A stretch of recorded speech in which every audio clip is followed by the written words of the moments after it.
In this video, I'm talking about unveiling the mysteries of crystals and their wisdom and energy, insight, and knowledge.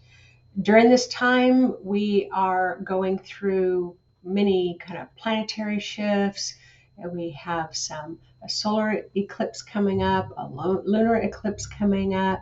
We have these blue celestial galactic surges that are coming from the universe, and all of the crystals are really getting hyper energized. And so I thought that I would just talk today a little bit about crystals. Hi, my name is Nancy Rebecca with Intuitive Mind. I am a registered nurse, but I have been working as a full-time psychic, clairvoyant, healer, medium, but mostly teacher for psychic mastery programs. And I've been doing that for over 30 years. So let's just really jump into crystals. So I highly recommend that you can pause this recording and you can go collect any crystals that you want to kind of place to absorb some of the energy, the ancient wisdom that's going to be radiating through this video. So yeah, go ahead and collect your crystals and let's just have a crystal party. All right, so I've got quite a few notes here, so please be patient with me as I'm looking down, and because I don't want to miss any of my points. So crystals are some of the most dazzling gems on the face of the earth, crystals have intrigued humanity since time, the beginning of time. Throughout history, they have been associated with wisdom and knowledge. Their secrets who believe in their mystical properties, the ancient ones, the indigenous peoples, really protect and guard those secrets of how to work with crystals.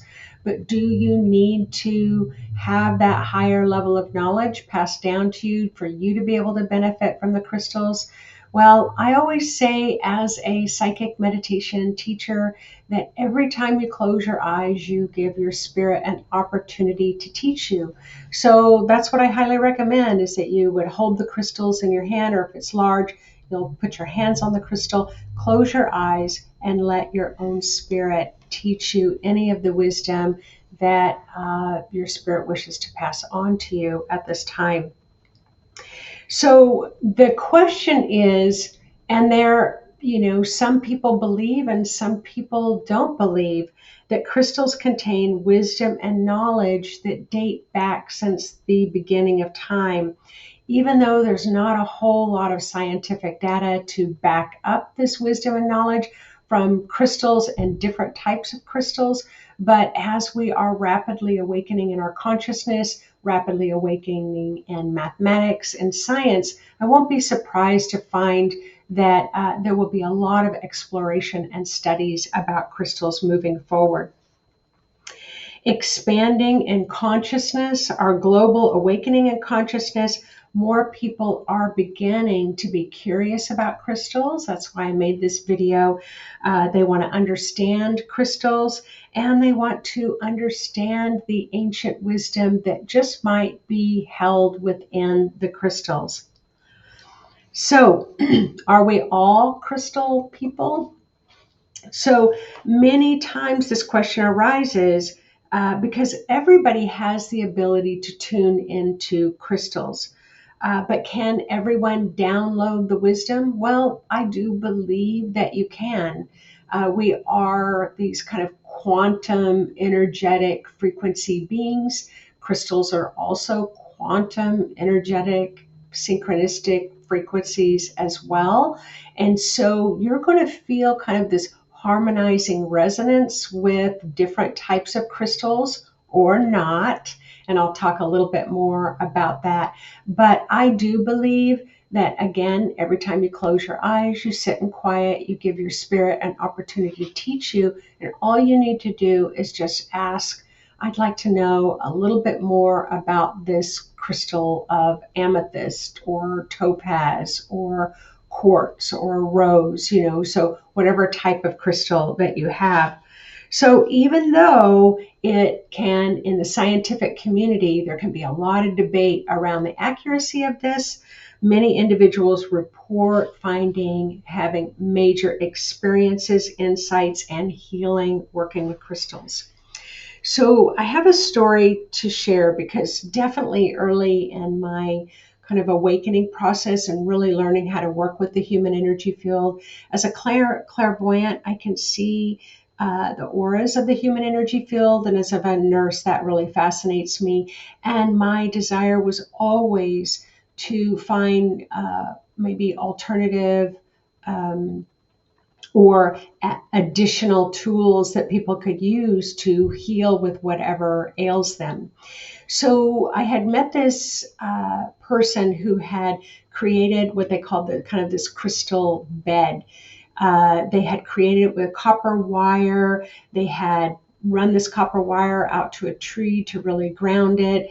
There was just crystals hanging off this kind of uh, I don't know, it looked like a copper pyramid with crystals hanging off of it. Then the bed was copper and crystals. And then they had major, huge crystals underneath. All right. So I was personally invited to test this out, try it out, because they knew that I was sensitive to energy. They knew I could see energy. They knew that I would probably have an experience with the subtle energies of the crystals, and that I would be able to give them some insight and knowledge because they had just had completed this just a couple of weeks before. So, of course, I was quite excited, loving crystals. So I went to fully clothed, went to lay into this crystal bed. I think that they did some singing bowls. I mean, it was the full experience, as you can imagine. Well, what happened to me was I instantly felt like I was really transported to this other dimension. And then in this other dimension, it was like I was in water. It was like pitch black at night. I was in black water. And I will just say, not going into a whole lot of great detail, there was a lot of scary things going on in that water. What happened on the outside, laying in the bed, they couldn't get me back. And all I was doing was blood curdling screams over and over and over and over again. I was trying to kind of get out of that dimension. I couldn't get out of that dimension. And I don't even know what happened. It was like 20 minutes of terror for me. And it wasn't funny then, but what ended up happening was, I got off that crystal bed. I had to go sit out in the grass. I had to try to ground myself. I had to try to bring myself back. My friend who came with me laid in the bed next and had this full on, crystal bowls and chants and all kinds of stuff. And she got off the bed and said, I didn't feel a thing. So, um, So, why do I share that story with you? It is not to scare you about crystals. It is to share with you that my friend who came with me, who is equally psychic, equally intuitive, extremely empathic, had a zero experience. And I had this experience like you couldn't pay me to get back in that crystal bed. So I'm sharing that to let you know that if you're a crystal person, you're a crystal person. If you're not a crystal person, you are not a crystal person. What I have learned from that is I'm more of a stone type of person. So just to let you know, like this little necklace that I have is carmelian and it is a stone. So for some reason, I do much better with stones. However, in my lineage, I am also from a Cherokee lineage on my mother's side of the family. So I do definitely have crystal. I come from crystal people. I can read crystals. I can touch crystals, but I am also, what would you say? Just careful. That's all. Just careful. So just to let you all know, some people are crystal people, some people are not. So, do crystals have personalities? I bet there's a lot of you out there who are crystal people that would tell me absolutely all of your crystals have different personalities. Much like humans, some people do believe that crystals possess different types of qualities and personality. Mentioning the Cherokee people, they are known as the crystal people. They are said to hold crystal wisdom, and they have the ability to communicate the wisdom through the Cherokee Medicine People. This notion adds a fascinating layer to that rich tapestry of crystal beliefs. So the Cherokee crystal people, yes, the medicine people will work with it. It will change kind of colors. It'll get smoky. It'll get clear. They are able to see images in it. So I've got another little story to share with you. So, not quite sure what the year was. It was definitely about 15 years ago. So, Yvonne and I traveled down south to New Mexico, and we were invited to travel with the Canoncito tribe onto their sacred land. And they make this pilgrimage every single year. And so when we went there, we're all kind of camping out on the land. And there were quite a few medicine people, and they started to bring all their crystals. They had like this 3-tiered level altar that was up by where all the elders sit and the medicine people sit.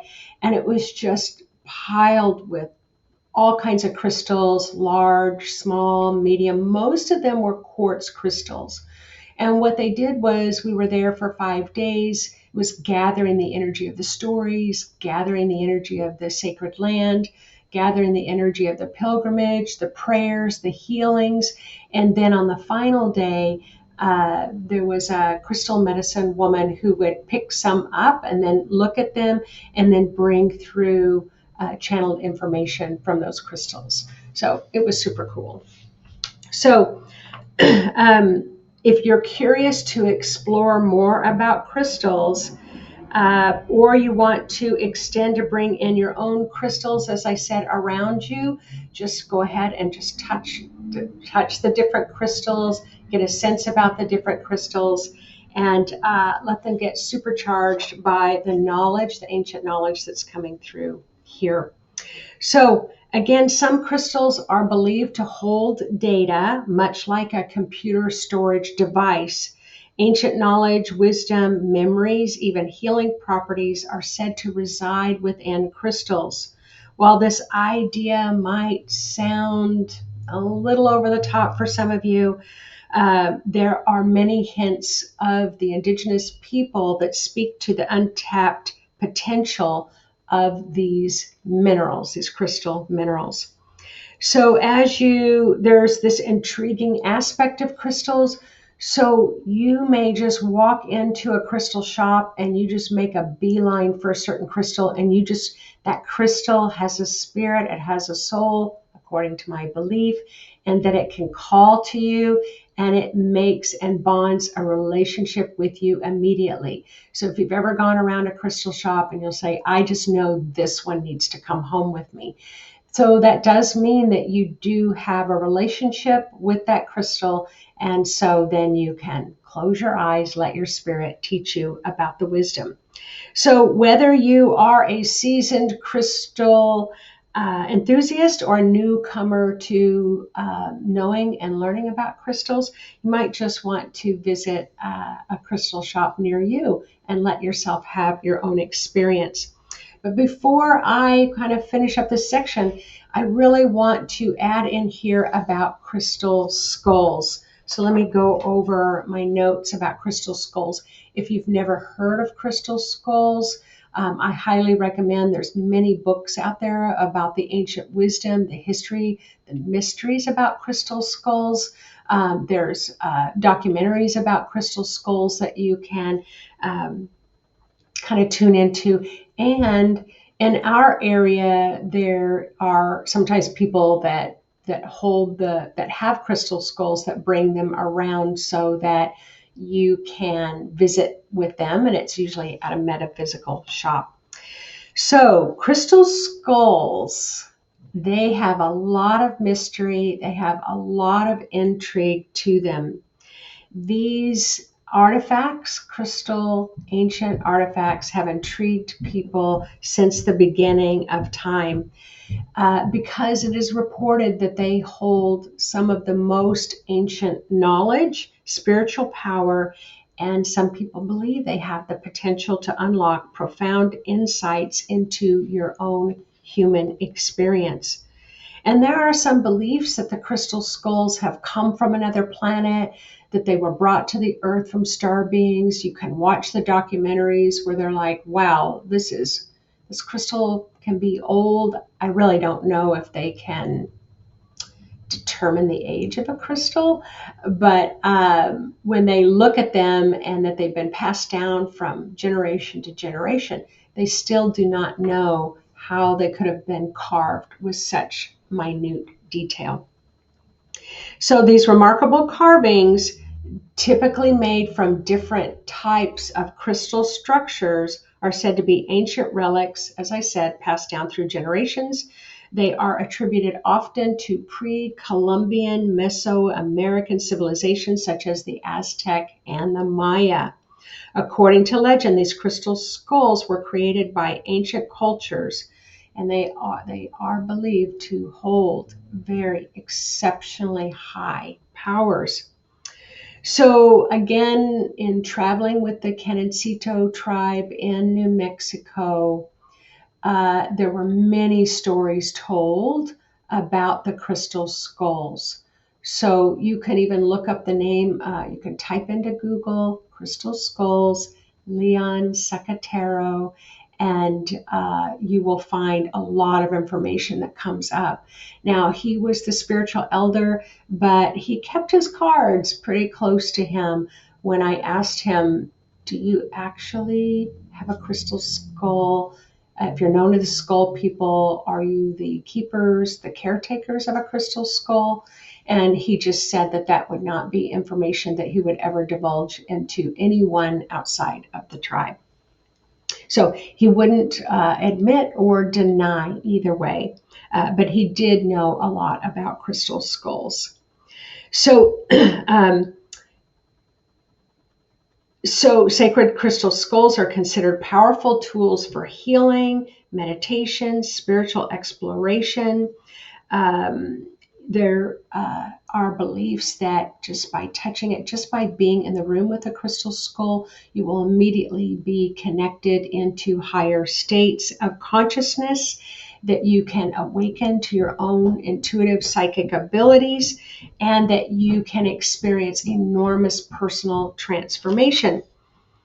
Now, I will tell you that my mother had purchased a time at a metaphysical shop, gosh, this was probably about 8 years ago, to visit with a particular crystal skull, and that the owner of the crystal skull travels all over the United States carrying the crystal skull with them. So my mother said, I have this time and I can invite anybody I want. Do you want to come into the room? So we went in. So of course I said yes. I'm curious. I want to know. Inquiring minds want to know. So we go into the room, and the owner of the crystal skull gave us some instruction. Said we were welcome to touch the crystal skull, or we could just sit in a chair and we can meditate. We had maybe given 30 minutes to spend time with it. I think I expected great things because of my own psychic ability and my own ability to be able to read the circumstances and the energies around items and around events and around people. And that didn't happen for me, although I did have some visions. But I'm going to tell you what the visions were like was like if I was walking on the moon. It would be like I didn't feel like I was on Earth. I didn't I felt like I was on another planet. I think my only reference point would be within our galaxy. I could have gone anywhere, I suppose. But it was like I could see a lot of stars in the sky, but I was mostly aware of walking on this kind of desolate planet. I didn't see any other people around. I didn't see any other structures around. And then our time was kind of up. My mother had more profound experiences. There were a couple of other family members that were like, had little experiences. As I said, my mother had the most, and then I had that one. So when I look back, it's like, okay, where did this crystal come from? So it really was from, I had another extraordinary other planetary experience. So I would have put it that way. And it's not surprising now because as the blue light comes in and the blue light star beings have been communicating with me since 2017, that at that time I may not have had that knowledge, awareness to really know what was happening. But I was definitely on another planet. So again, crystal skulls coming from an ancient lineage, but in modern creation, some skeptics believe that it is the modern world that has created these crystal skulls. They do not believe that those are real. So again, there are some famous crystal skulls. The Mitchell Hedges crystal skull, so you can look that up, Mitchell Hedges, that was discovered in the 1920s in Belize. So this is touted as one of the most perfect crystals that have ever existed. Many people use and work with the crystal skull for meditation. It can help you to access higher states of consciousness. You can gain insight into life. It can also, sometimes people will say that they've had very profound emotional, mental, spiritual, and physical healings. So crystal skulls can be seen as the gateway to spiritual realms, to your higher self, to universal consciousness, which is in some ways what I felt like I had tapped into. Some people use crystal skulls for divination tools for receiving guidance and wisdom because it is known to enhance psychic ability. So one of the most intriguing aspects of the crystal skull, and I did have this experience, was its capacity to radiate this incredible energy. And I will say, when I went into that room and sat in the chair, I could feel this palpable energy radiating out of crystals. But does it have to be a crystal skull for you to feel the crystal's radiance? No. All kinds of different crystals have a radiance. If you get yourself a crystal book, it will tell you kind of their radiance score, where some are highly radiant and some are minimally radiant, but you can get all that information in a really good crystal book. And some people say that the crystal skull communicates with them and that it can communicate. I didn't attempt to communicate with the crystal skull. I think at the time my logical mind wanted to focus on logic. But my spiritual mind, and it kind of locked up my brain a little bit, but I was able to have the experience that I was supposed to have at the time. So sacred crystal skulls continue to be a source of fascination, wonder, exploration of curiosity into the mystical worlds of crystal knowledge. And so in these different crystals and the crystal skulls are steeped in deep, deep legend. So you can really have a lot of fun doing quite a deep dive around crystals in general, stones in general, and crystal skulls as well. So it's just this reminder of the mysteries that the earth holds to help assist human consciousness. So I'm going on my third trip to Ireland, and in Ireland there is a place, it's called the Wicklow Mountains, so you can look that up. They've also been known as the Druid Mountains. It is one of my most favorite places to visit. I feel that highly spiritual. I do feel my psychic abilities, intuitive abilities are highly enhanced. And I have found out that the Wicklow Mountains, because they amplify so much knowledge and wisdom, that's why the Druids were drawn there. But there were also the Christian monks that were drawn there in 700 AD.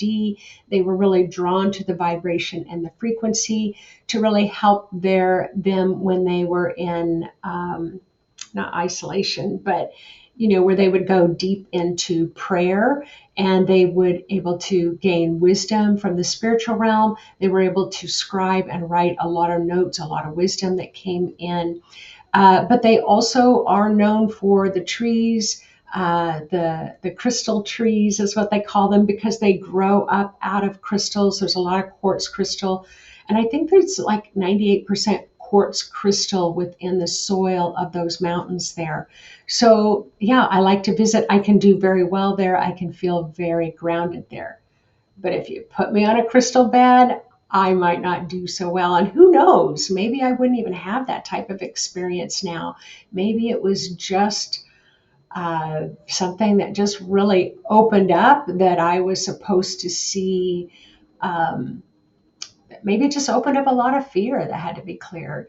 That could be absolutely true.